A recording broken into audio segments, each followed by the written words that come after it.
Hi, everybody. Welcome to another Chats with Chaudhry. I hope you're safe and well and had a wonderful summer. Today, I'm delighted to be joined by Professor Marianna Krojtov de Julio. Hopefully, I pronounced that correctly. Who Excellent. has got a very, very long title. So I'm going to take a deep breath here. Who is Head of Urology Research Laboratory, Department of Urology and Department for Biomedical Research, Director Translational Organoid Resource, TOR, Associate Member, NCCR, RNA and Disease at the University of Bern. And you can guess that given her job title that we are going to learn more about organoids and in particular preview the upcoming Word Plus 2025 event, which is going to be happening near Cambridge on the 11th and 13th of February, which is all about organoids and organ on a chip. And so Marianna is actually speaking at that particular event, which is going to be in February. And she's going to be talking about, I just got to scroll to it, organoids and organ on a chip in oncology research to personalized medicine. So we're going to learn a bit more about that as well. So first of all, Marianna, it's lovely to meet you. How are you? I'm fine. How are you? It's really a pleasure to be here with you today. I'm really excited about this podcast that we're doing and all the nice discoveries and chats we can have on organoids. Yeah. Oh, well, look, so you're giving the secret away there, Marianna, talking about podcasts. But well, there you go, viewers. We'll talk about that towards the end. But today we are going to talk about organoids. But before we do that, Marianna, for people who are not familiar with you and the work that you do, would you mind giving viewers a very quick overview of the research you work in and a bit about your background as well?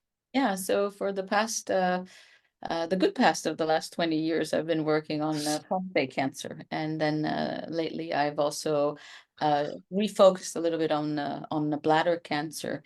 And about 5 years ago, in a kind of a life-changing event, we also started focusing on pancreatic cancer. And I guess that the commonality of my research has been cancer in general, which is Sure.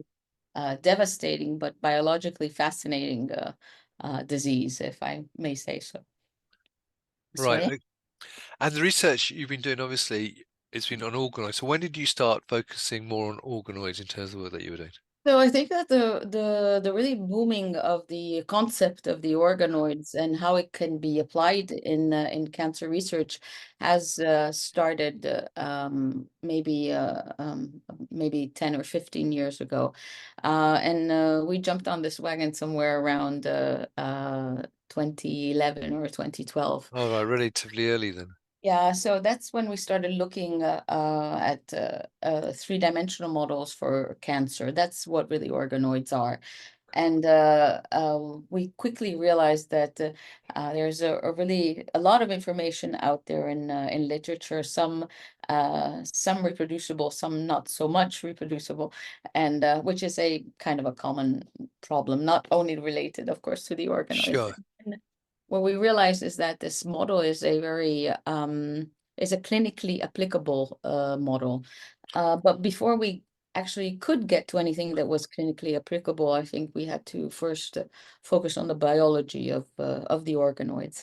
And I think that what is actually extremely fascinating about these organoids is that you can actually recapitulate the heterogeneity and the complexity of the cancer in a dish, starting from a pool of few cells.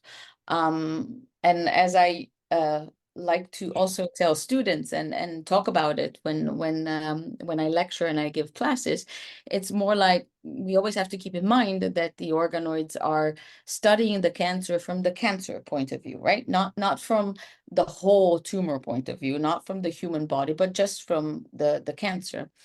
And I think that is really a fascinating concept because that's how you actually learn and understand more the biology of the tumors, and how they differ from each other, but also how they are similar to each other.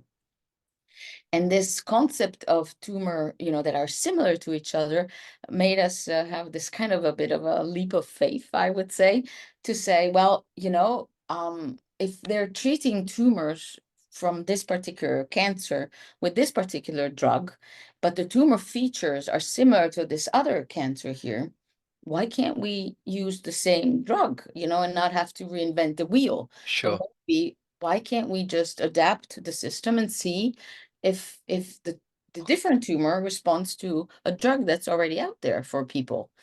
So in our little kind of world, that's what we do, and we do a lot of drug screens and a lot of uh, personalizing the potential therapy that patients might be able to receive.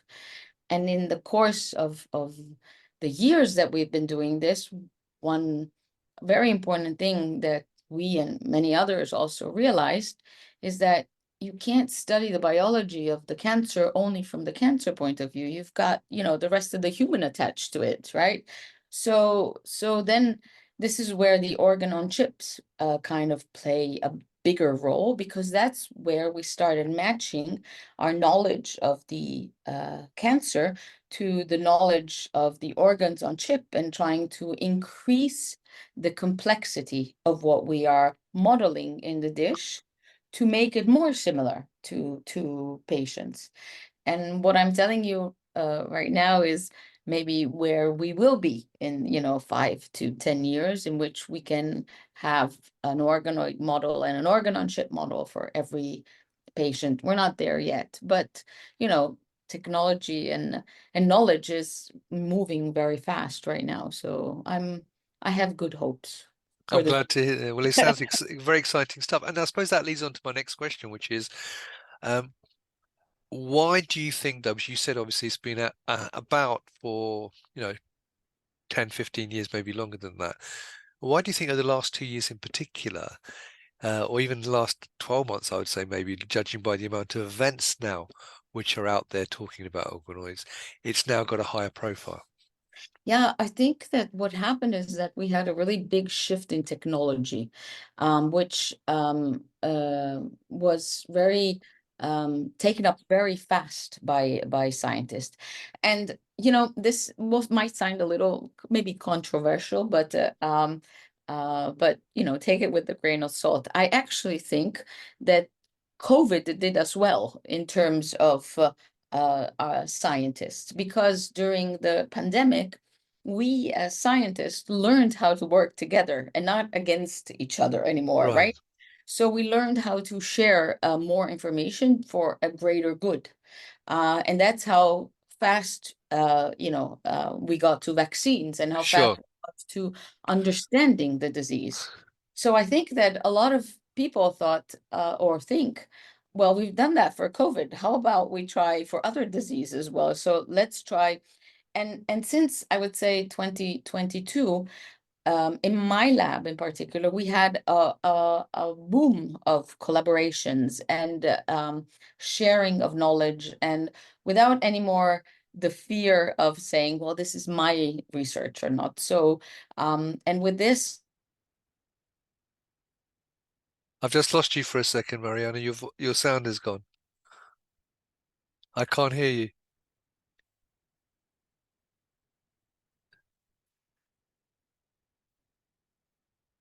And you were doing so well. Can you hear me? Oh, you're back now. You're back, back. All right. So you were, sorry. I don't know what happened there. So you were saying, sorry.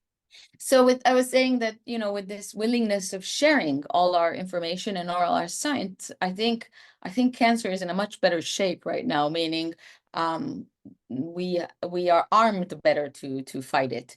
And the technology that came out also in the last few years, in particular the spatial technology, matched with the artificial intelligence and the machine learning, I think you will see that in the next 5 years we will have giant steps in discovery. So That's yeah. fantastic. Well, let's hope so. Now, obviously, we're talking about Word Plus 2025, which is organized, I should add, by WORC.Community, who have got a huge community all around organoids. And actually, check out their website. The link is above this video, so you can see loads of talks that they've done in the past and so on. Now, you were actually at Word Plus 24, which was their first live event, but their second event overall this year, earlier in February. So how did you find the event yourself, and what did you find interesting at that event? So I actually really enjoyed the whole community atmosphere and the openness of the event. And what I also thought was really nice at this event was the amount of vendors also that were there in terms of diversity of what they had to offer. And the reason why I'm saying this is because, again, technology advances really fast. It's really difficult to keep up with everything. But then at this event, there they are. They're all in one place. So you get to hop from one place to another. You get to listen to these wonderful talks of these, very intelligent people that give you all of this nice information that you can, go home and think about. And then you can talk to the vendors and that have all of this state-of-the-art technology that is there for you to look at and to try to then relate it to what you do. And I think that's just fantastic. And Miles is just great. He has done a fantastic job in organizing this meeting. I really, really highly recommend it. So Yeah, and people, if you don't know who Miles is, he is a wonderful man who helps organise the event for Word Plus and also does the WORC.Community website and gets everyone together. So I'll put his details above this video as well, and you can connect with him as he's worth knowing if you want to know more about Organoids as well. So let's talk about your talk that you will be doing in February, as I sort of previewed a bit earlier. So what will you be talking about specifically? So it's very exciting. We're very excited about this because I think we made a very big step forward in transitioning from organoids to organs on chip. And what we have developed is a bladder on chip model that has also contraction system and also endothelial, so blood kind of cells, let's say, but also immune cells in there. And also there's, as a vehicle, there's also urine diluted from the patients. And the organoids are used as a model of a cancer there. And this system combines the normal kind of bladder system that we derive from iPS cells and the technology of the organoids combined on a chip. And so we have really exciting data for this. So I'm really happy that I will be sharing this non-published information and also and also something that I've never spoken about yet. So that's also very exciting for me to see what kind of feedback I'm going to get back from people. Fantastic. Well, look, viewers, the link again to this particular event will be above this video, so you can click on it to register and also learn more about Marianna's talk, but also the other talks and speakers they're going to have. As I say, it's in February 2025, and the details are above this.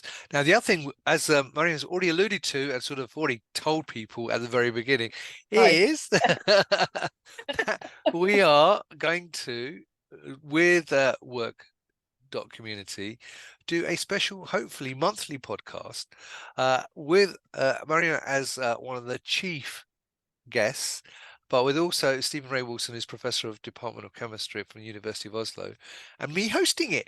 And so we're going to be talking all about organoids and lots of different things around topics around organoids, hopefully on a monthly basis, which you can hopefully subscribe to, like, and download from your favorite podcast provider. So that will be available hopefully in the not too distant future. So look out for that. So look, Marianna, it's lovely to meet you.